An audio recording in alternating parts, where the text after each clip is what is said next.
Good morning. आजको बिर्तामोडको मौसम चाहिँ लास्टै छ है, पानी परेर पुरै कालो भएको बादलहरू। मौसम चाहिँ चिल्ड। यस्तो गर्मी थियो 34 डिग्री सेल्सियस थियो होइन। बिहानदेखि पानी परेकोले गर्दा मौसम चाहिँ शीतल अब कस्तो कस्तो चिसो फालिरहेछ होइन। यस्तो त मौसम अझै पर्नुपर्छ पानी दामी। गर्मी मौसममा होइन पानी परिसकेपछि माइन्ड पनि फ्रेस, हरेक कुरा पनि एकदम रिफ्रेसिङ हुँदो रहेछ क्या। बिहान पनि रिफ्रेस हुँदो रहेछ होइन। र पानी पनि यस्तो मजाले परिरहेछ। वाउ, यो हो नि त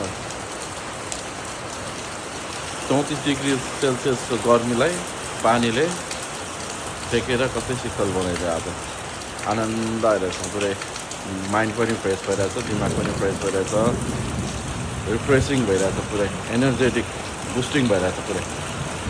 पानीको मौसममा पानीले माइन्ड र मन मुटु सबै रिफ्रेस गराउँछ, रिल्याक्सिङ फिल गराउँछ क्या पानीले होइन। So water bottle refreshing refresh.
फेरि पनि आजको मौसम हेर्नुहोस् त, भित्तामा कालो पुरै बिजुली चम्किरहेको छ। आज फेरि बिजोग छ भित्तामा। अहिले पानी परेछ त घ्याडाङ गुडुङ भइरहेछ, बिजुली चम्किरहेको यस्तो छ हालत। आज मौसम लास्टै खराब छ हौ। सिमसिम पानी परेको छ, बाटो यस्तो छ, भिजुको छ होइन। भिजोक पनि अब आज निचुकै हुन्छ जस्तो छ हौ। निचुकी हुन सकिन्छ पक्कै भयो।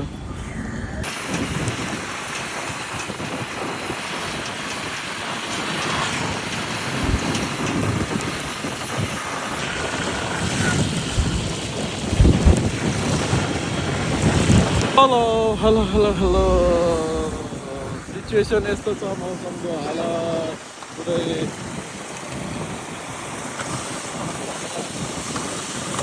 अन्धकार पुरै कालोमा कालो छ। कोही ठाउँमा नाइको खोलाको तिर पानीमा हिँडिसकेपछि मान्छेको हालत कस्तो हुन्छ भने यस्तो हुन्छ भने जुत्ताको पेन्टको हालत।